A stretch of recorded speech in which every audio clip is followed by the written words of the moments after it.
update. This is AFP Community News, hosted by Rob Susan every 12 noon, Mondays to Fridays. Only here on DWDD Armed Forces Radio. One AFP for a stronger Philippines.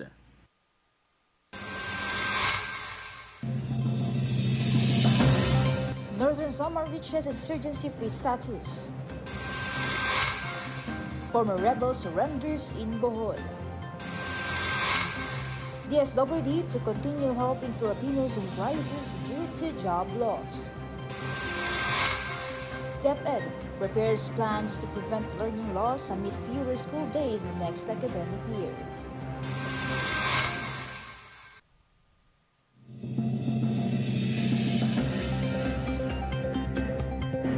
Good day everyone, as well to our troops at Camp Emilio Ginaldo, Quezon City.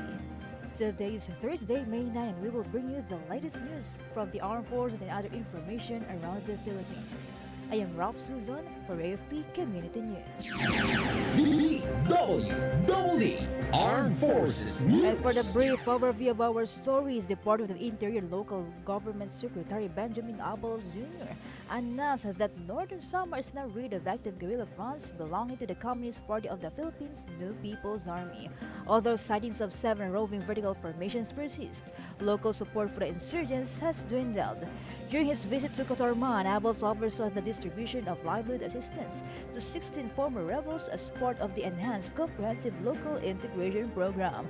The province sustained development efforts, including basic infrastructure and support for former insurgents, are credited with fostering peace and progress. Governor Arduin Marino Ongchuan's additional financial and other aid to former rebels received commendation as strategies are mapped out with the Joint Regional Task Force, the 8th ALCAC, to maintain Northern Samar's insurgency-free status. DWDD Armed Forces News. Former rebel surrendered himself to Bohol Governor Aristotle Aumentado and to the authorities at the provincial capital Tagbilaran City recently, expressing a genuine desire for peace. Alias Batman cited disillusionment with the NPA terrorist group. Moreover, Governor Aumentado awarded him 25,000 pesos in recognition of his courage, affirming the government's commitment to reintegrate former rebels. Armed Forces Radio Report. For our Balikatan updates, let us hear the details from Private Nesho regarding U.S.-Philippine troops working shoulder to shoulder in constructing a bridge in the Special Force Regiment training area, Fort Magsaysay. In a display of cooperation and collective commitment to enhancing interoperability, United States Army soldiers from the 8th Theater Sustainment Command alongside Philippine soldiers from the Philippine Army's 51st Engineer Brigade are working shoulder to shoulder to construct a bridge in the Special Force Regiment training area at Fort Magsaysay, Nueva Ecija. The training area that the bridge will access is used by Special Forces as a drop zone when conducting airborne operations. As a result, the project has been named DZ Bridge. United States Army Major General Jared Helwig, commander of 8th Theater Sustainment Command, said this project solidifies the work and the great effort that can happen when coming together. Major General Helwig also emphasized that the bridge is more than just a project, and the partnerships and friendships from two nations that will develop from this project will be critical.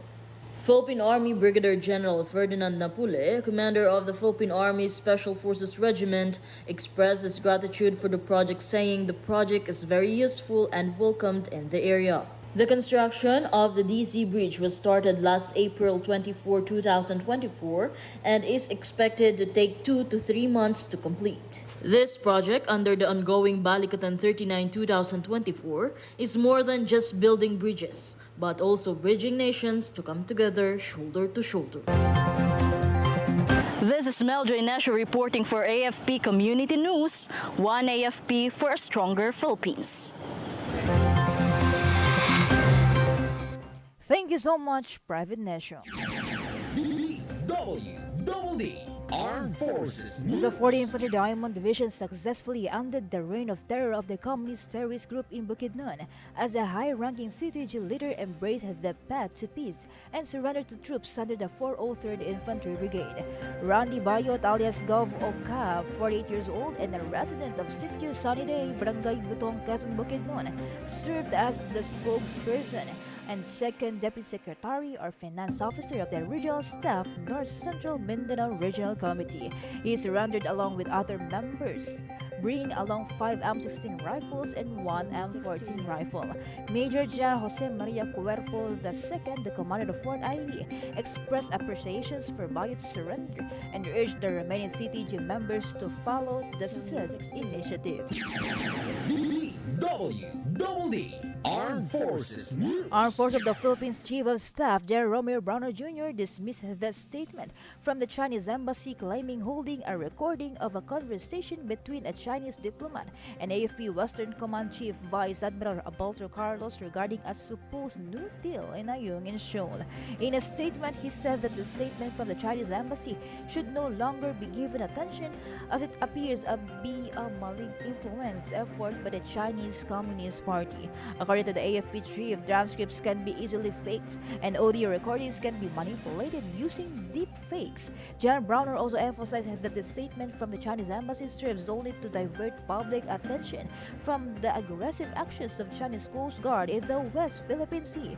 Moreover, he called on the public and media to be cautious in spreading unverified information that could escalate tension in the said waters. Armed Forces Radio Report. Bring us the latest insights from the scene. We have our correspondent Beth, and let us hear the details about 85th IB assists local government in service caravan and community engagement in Buena Vista, Quezon.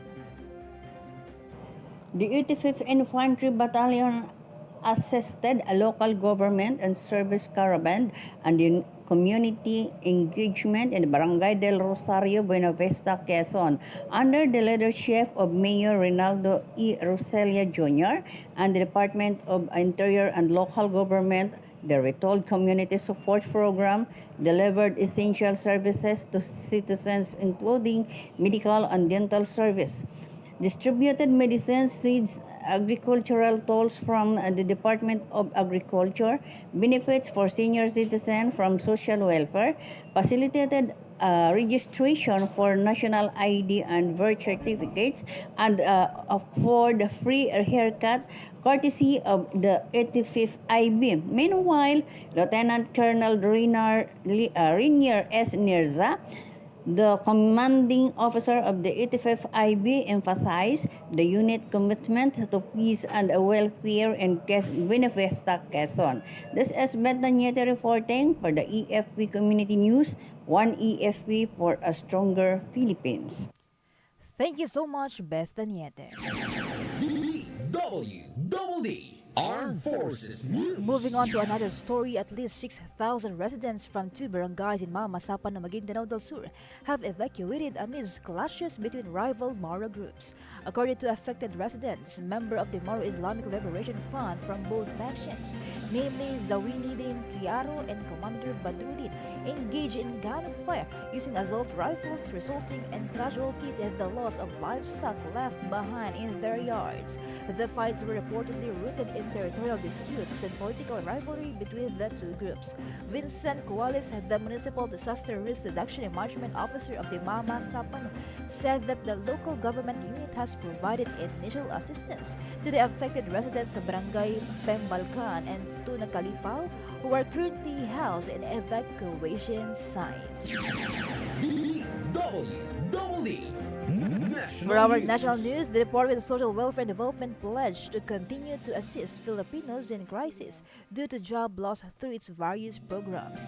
The DSWD expressed its commitment following the report of the Philippine Statistics Authority that there is an increase in an unemployment rate from 3.5% in February to 3.9% in March, particularly in agriculture because of El Nino phenomenon. According to DSWD spokesperson Irene Dumlao, Unemployed individuals may participate in the Sustainable Livelihood Program provided that they undergone assessments of social workers and met the eligibility requirements. SLP is a capacity building program which aims to provide viable interventions and support to the identified poor, vulnerable, and marginalized households to improve their socio-economic conditions by acquiring necessary assets to engage in and maintain thriving livelihoods. Armed Forces Radio Report. Now let us hear it from our reporting on the ground. For more updates about JDF and Agria Philippines visits livelihood project in Camp Abu Bakar. Go on for the details, Chris Bell. The students of the Strategic Civil Military Operations Non-Commissioned Officer Course, Class 28-2024, had the opportunity to witness a comprehensive site visitation by the Joint Task Force Camp Transformation and Agria Philippines. The visitation focused on the livelihood projects in Barangay Tugaig, Barira, Maguindanao del Norte. The event was graced by the Presidential Assistant Cesar Llano, the GPH Implementing Panel Chair for the GPH-MILF Peace Accord, representatives from Agria Philippines, JTF City Camp Coordinators, and BLGU Tugaig. The purpose of the visitation was for Agria Philippines to assess the ongoing sustainable farm and aquatic projects aiming for advanced development and increased food security. This significant step supports agricultural initiatives that contribute to the development and stability of conflict-affected areas. The SCMO-NCOC students had a chance to observe the national government's effort in supporting the ongoing normalization program in the Bangsamoro region and engage with the Iranon people. Following the site visitations, the students met with the commander of the 1st Marine Brigade, wherein they toured Camp Iranon, formerly known as Camp Abu Bakar, visited the old residence of Hashim Salamat, and learned about the camp's history. They also received an information brief about the current peace and order situation, NTGC task organization, and significant CMO accomplishments and best practices. The one-day event was a mutual learning opportunity. The JTFCT showcased its efforts to the SCMO-NCOC students who come from different branches of the Armed Forces of the Philippines and line security agencies. In return, the students gained practical insights in the government strategic means of sustaining peace and development, which will be beneficial for their ongoing course. This is Crisbel May Lorenzo reporting for AFP Community News, one AFP for stronger Philippines. Thank you so much, Chris Bell. DWDD National News. The Department of Education is doing preparations to avoid learning loss amid the fewer school days in the coming academic year 2024 to 2025. It can be recalled that President Ferdinand Marcos Jr. has approved the proposed revert to the old school calendar starting next school year. Deputy Assistant Secretary Francis Bringas shared that they included in their proposal letter to the President a more aggressive approach which shall reduce school days to 165. Due to this, Bringas stressed that the agency needs to support the said adjustment with new and meaningful approaches. DWDD National News. President Ferdinand Marcos Jr. ordered the Bureau of Customs and the Bureau of Internal Revenue to beef up efforts to fight smuggling of tobacco and vape products. The President issued the directive during the 6th Private Sector Advisory Council Agriculture Sector Group meeting in Malacanang yesterday. Meanwhile, Special Assistant to the President on Economic and Economic Affairs Frederick assured that the Department of Trade and Industry Consumer Protection Group will assign more personnel to help monitor the vape industry. Moreover, BIR Commissioner Romeo Lumagi Jr. said his agency has intensified its crackdown against smuggled vape products and will carry out a tax stamp system to rid the market of illegal vape products. Armed Forces Radio Report. We have a report coming in from Jai about 300 kilograms of bangus distributed to Aurora's POs. Go on for the details, Jai. Yes, Rolf, the 91st Infantry Battalion, in partnership with Bureau of Fisheries and Aquatic Resources Region 3, distributed 300 kilograms of bangus to 3 people's organizations in Kasiguran, Aurora. Aimed at boosting local livelihoods, the initiative benefited POs Lika, Campil, and SMAC, providing them with bangus fingerlings valued at 54,000 pesos. 91st IB Acting Commanding Officer Lieutenant Colonel Aris Quinto expressed gratitude to BFAR Region 3, Director Wilfredo M. Cruz for their ongoing support. PO representatives also conveyed appreciation for the assistance, highlighting its potential to improve their lives and contribute to community development. This is Jai reporting for AFP Community News, One AFP for Stronger Philippines. Thank you so much, Joy.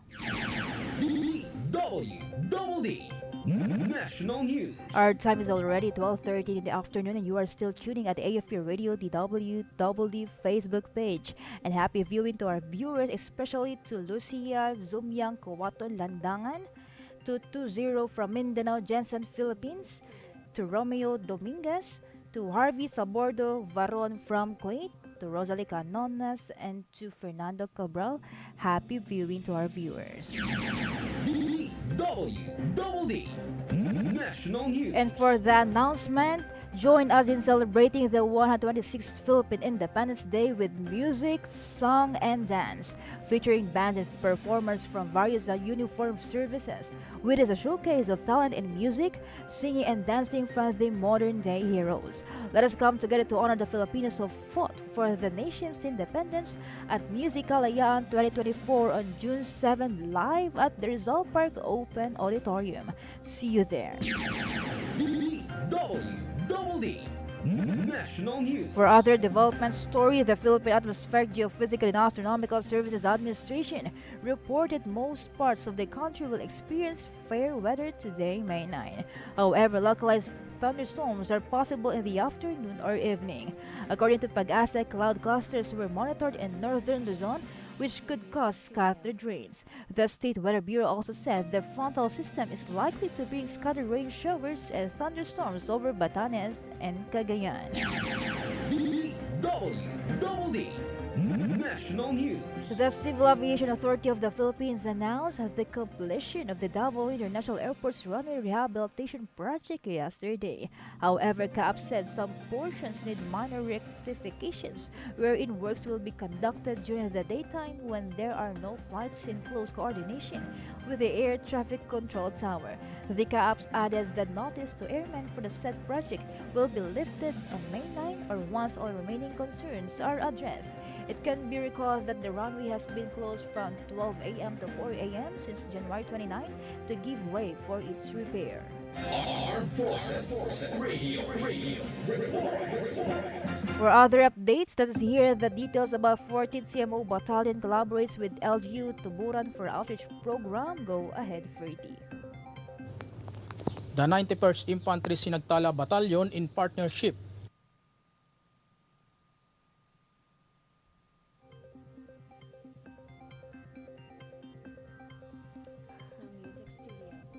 Let's go back later. In other developments, the Department of Agriculture is planning to extend the import ban on onion or lower the import volume and abundant harvest season from March to April. Based on Philippine Statistics Authority data, the onion industry recorded a 28.58% production increase equivalent to 8.10 billion pesos for first quarter of 2024, higher than the 6.30 billion pesos output for the same period last year. In regard to this, Agriculture Assistant Secretary Arnel de Mesa said they will consult the Bureau of Plant Industry to account for the actual supply in May.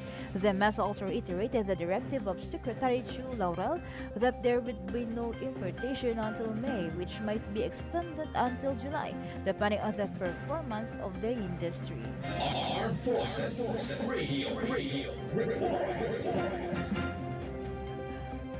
The Department of Transportation notified motorists of possible slow vehicular traffic in Port of Metro Manila during evenings from Friday to Sunday to make way for the transportation of a tunnel boring machine for the Metro Manila subway project. According to the advisory, the TBM will be transported from Manila Harbor Center to the Camp Aguinaldo station of MMSP from 10 p.m. to 4 a.m. beginning Friday night to Saturday morning and from Saturday evening to Sunday morning. The DOTR said the following roads will be affected during the scheduled equipment transport: 4th R210 between 10 to 10:30 p.m., C3 Road from 10:30 to 11:30 p.m., 5th Avenue 11:30 p.m. to 12:30 a.m., G. Araneta Avenue 12:30 to 1:30 a.m., also the E. Rodriguez Sr. Avenue 1:30 to 2 a.m., and the Gilmore Avenue 2 to 3 a.m., and the Colonel Bonnie Serrano Avenue 3 to 4 a.m. Armed Forces Radio Report. Let us hear more update outside our station. Let's hear from Angel about authorities arrest Daula Islamia drug dealer with 1 million shabu in Lanao del Sur. Go ahead for the details, Angel. Yes, Rolf, a suspected drug dealer linked to the Daula Islamia terrorist group was apprehended in an anti-drug operation by police in Barangay Ilian, Molondo, Lanao del Sur. According to Lanao del Sur Provincial Police Director Colonel Robert Daculan's report, the suspect, who remains unidentified, offered no resistance when apprehended by plainclothes officers after selling 150 grams of shabu valued at around 1 million pesos. Members of various municipal peace and order councils and Islamic religious leaders in the province identified the suspect for his connections to the terrorist group Daula Islamia. Brigadier General Prexy Tangawon, Director of the Police Regional Office, Bangsamoro Autonomous Region, credited Lanao del Sur Governor Mamintal Adiong Jr.'s office for assisting in the entrapment operation in Molondo. This is Angel Cruz Camomot reporting for AFP Community News, 1 AFP for a stronger Philippines. Thank you so much, Angel. Armed Forces Radio Report. On the other line, let us accept the report from Jimboy regarding the 91st IB Host Youth Awareness Symposium in Aurora, Nueva Ecija. The 91st Infantry Sinagtala Battalion, in partnership with Lyceum of the East Aurora and Makabaklay National High School, conducted a comprehensive youth awareness symposium in Aurora and Nueva Ecija. Led by Lieutenant Colonel Aris Quinto, the battalion aimed to educate students about the deceptive tactics of the Communist New People's Army terrorists, sympathizing the dangers of youth recruitment by the insurgency. Captain Candido Espaduman spearheaded a campaign at Leia, engaging over 100 junior and senior high school students. He also urged students to prioritize education and resist recruitment attempt by terrorist groups. This is Jimboy reporting for AFP Community News, 1 AFP for stronger Philippines. Thank you so much, Jimboy. DWDD. Now on to our next story. The Department of Agriculture underscored their government interventions contributed in alleviating the impacts of the El Nino phenomenon of the agriculture and fisheries sector, as shown by the sector's production for the first quarter of 2024. Based on the report of the Philippine Statistics Authority, agri-fishery production grew by 0.05% in the first 3 months of the year, equivalent to 428.99 billion pesos, which is slightly higher than the 428.79 billion pesos for the same period last year. Although it is a minimal growth, the Assistant Secretary Arnel de Mesa stressed that it is still a positive outcome despite all the challenges that the country is facing brought by the El Nino. De Mesa also added that the effects of El Nino in the agriculture sector may have been worse without the early mitigation and food security measures implemented under the directives of President Ferdinand Marcos Jr. DWDD. National News. The Bureau of Immigration has put into effect a dress code adjustment for a limited time this month to provide relief to its employees amid the extreme hot weather in the country.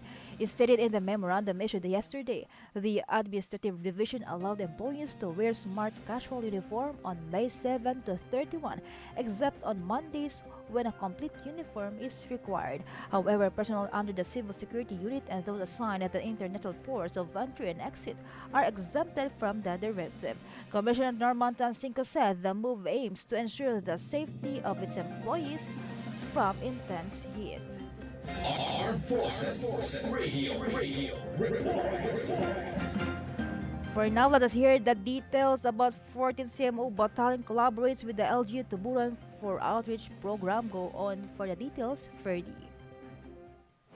Good afternoon, Rof. The 14th Civil Military Operations Battalion partnered with the local government unit of Tuburan, Cebu for its weekly outreach program at Barangay Marmol. Joined by various government agencies including COMELEC, PhilSys, Barangay Health Workers, and the Department of Health, the initiative aimed to provide aid and services to residents. The 14th CMO Battalion offered complimentary haircuts, ensured event security, entertained with performances, and organizes games for children, enhancing community well-being. Their involvement emphasizes dedication in supporting government efforts and fostering Tuburan's growth. This is Ferdy Blues reporting for AFP Community News, one AFP for stronger Philippines. Thank you so much, Ferdy. DWDD National The News. role of journalists in responsible journalism is crucial in promoting awareness, intensifying urgency, and advocating solutions to the escalating climate crisis and climate change. This is the World Press Freedom Day message of Climate Change Commission Vice Chairperson and Executive Director Robert Borge during a recent online community hangout and story festival hosted by Climate Tracker Asia. According to Borge, climate change demands transformative actions, and the media could play a vital role towards positive change. Relatedly, he encouraged journalists to use their platform and bring the reality of climate change into focus, which could pave the way for action. DWDD Armed Forces News. That's all for today's broadcast. Thank you for joining us, especially to our audience in our Facebook page, AFP Radio DWDD. Don't forget to tune in tomorrow for more updates, same time and same station. Again, this is Rolf Susan for AFP Community News, one AFP for a stronger Philippines. Mga katropa, alam mo ba na ang DWDD 1134 kHz AFP Radio ay ang opisyal na radio station ng Sandatahang Lakas ng Pilipinas na binubuo ng Army, Navy at Air Force na siyang maghahatid sa inyo ng mga balita mula sa ating Armed Forces at iba pang impormasyon. Mga katropa, hanapin at ilike kami sa Facebook, Twitter at YouTube. DWDD AFP Radio, ang boses ng Kawal Pilipino.